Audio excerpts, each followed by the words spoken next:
Was Kinect Star Wars really that bad? That's a good question that I seek to answer in my video today, as this game got some pretty nasty reviews at launch, and I've only ever heard bad things about it.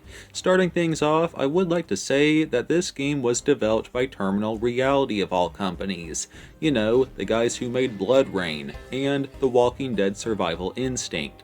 Anyways, Kinect Star Wars is made up of 5 modes. The main story mode, the dance mode, Podracing, Duel of the Fates, and Rancor Rampage. And I'm going to start by talking about the main story mode. It's okay. Now, the story itself is crap. It's extremely corny, and it has a ton of moments that are very clearly rip-offs of iconic moments from the film. For one example, there's a Temu knockoff version of when Anakin destroyed the droid control ship in Episode 1, or a rip-off of the Sarlacc execution scene in Episode 6, the Battle of Coruscant from Revenge of the Sith, the medal ceremony from A New Hope. This game ripped them all off in some way. That said, the story is really weird in how it tries to squeeze itself between the Phantom Menace and Attack of the Clones, while largely ignoring the actual storyline. It's just weird, and you play as a speechless Padawan who's stuck in this stitched up Frankenstein plot. And needless to say, this game has a lot of corny moments, and I feel like I would have loved it when I was 8 years old, but as an adult, nah. And please note, Kinect Star Wars is rated T for teens. If I had played this as a teen, I probably would have wound up using it for BB gun target practice or giving it to a friend as a gag gift. I don't know, this game kind of feels weird in the story regard, because it feels like it was geared towards an E10 audience, while trying to have gameplay to get a T rating, versus The Force Unleashed, which has both a T-rated story and gameplay. Anyways, the story is bad, that's established. How about the gameplay? Well, it varied heavily, as Kinect Star Wars didn't really do any one thing. Gameplay varied from hack-and-slash sections, similar in style to The Force Unleashed, while also having rail shooter areas, 1v1 duels, fast-paced speeder bike chases, and quite a few quick-time events. For the hack-and-slash areas, which made up the bulk of this game, you swing your right arm to swing your lightsaber, and you use your left arm to use the Force when needed, which was rather iffy. For moving your character, you'd lean forward to dash, although this was pretty unresponsive, and I'd often just hop when I needed to move, as this triggered a dash jump, and it moved you forward, and this also triggered neat jump attacks if you were in combat.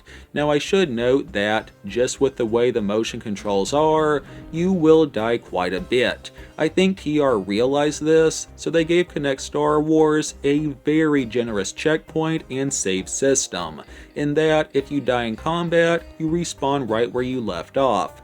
Kinda like in Dead Island 1, versus in most games where you respawn at your last checkpoint and you have to fight enemies again. I hope that makes sense. If it doesn't, imagine there are 10 enemies in an area. You defeat 4 of them, and then you die. When you respawn, it's pretty much in the same area where you fell, but there are only 6 enemies left versus the 10. If you've played this or Dead Island, you know what I mean.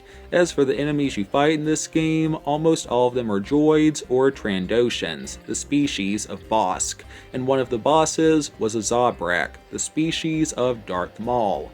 Now that boss fight was a huge ripoff of the Duel of the Fates, because, well, you were a Padawan fighting a Zabrak Sith assassin with a red saber staff. Not very creative. Anyways, the story mode has 3 chapters, which all have a one-on-one boss fight, which I mentioned a moment ago. This is basically a slow-motion duel in which you block and exchange blows with a single opponent, with the first boss being some random melee weapons expert, the second a Magna Guard, and the third the Zabrak. And it's generally pretty obvious what moves to make to win these fights. Changing topics to brush on the rail shooter sections, these were areas where the game played like a first or a third person rail shooter. The game moved for you, and all you really did was shoot.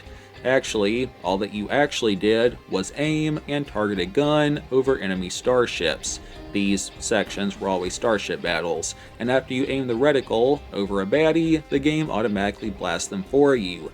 That said, you will sometimes have to launch missiles or special bombs by pumping your arms back and forth. But this was pretty easy, and I overall had fun with these sections. Kinda makes me wish that we'd get a game like House of the Dead, but with starships. That'd be cool. For the speeder bike sections, think Kinect Joyride, but with more obstacles and with the same rail shooting mechanics that are in the rail shooter areas, and these were my least favorite parts of the campaign. And finally, for the QTEs, or QuickTime events if you prefer, these were pretty self-explanatory, having you do things like jump from platform to platform, or maybe ducking to avoid incoming obstacles. And I'd say that's the bulk of the story mode, although I should note that it can be played via local co-op, but I had no one to play this with. Game length wise, it's roughly 3 to 4 hours long, a pretty fair length for a Kinect game, and it was just okay if you can get over the awful story.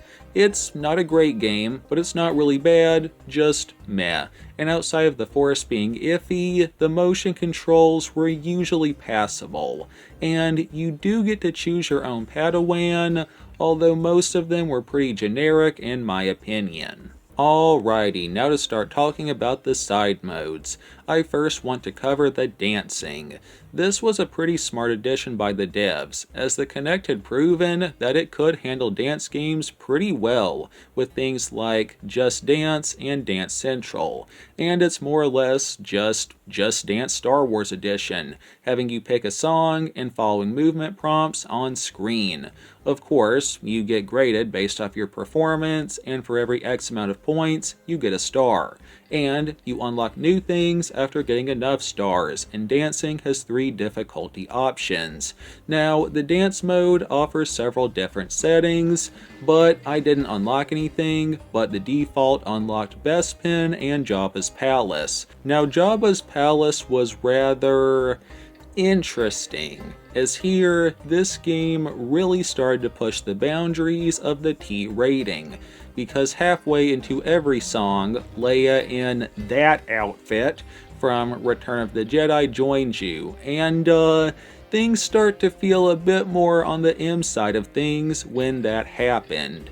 Okay, moving over to another side mode, Rancor Rampage. This was pretty fun. You play as a giant Rancor, and you try to wreak as much havoc as possible in a small arena. And you get points for completing challenges, destroying buildings, fighting enemies, you know, stuff like that. And you have a variety of attacks, like ground slams, sweep attacks, and more. I wouldn't buy this title just for this mode, but it was surprisingly fun to unleash my inner Godzilla, even if the controls were a bit iffy. That said, the controls here were overall responsive and one of the more accurate side modes, so that helped my opinion of Rancor Rampage. Going over to another side mode, Duel of the Fates. This was pretty much just a recycled form of the 1v1 boss battles in the main story, except you get graded for how well you do in a fight, and you have to get a high score to unlock new opponents.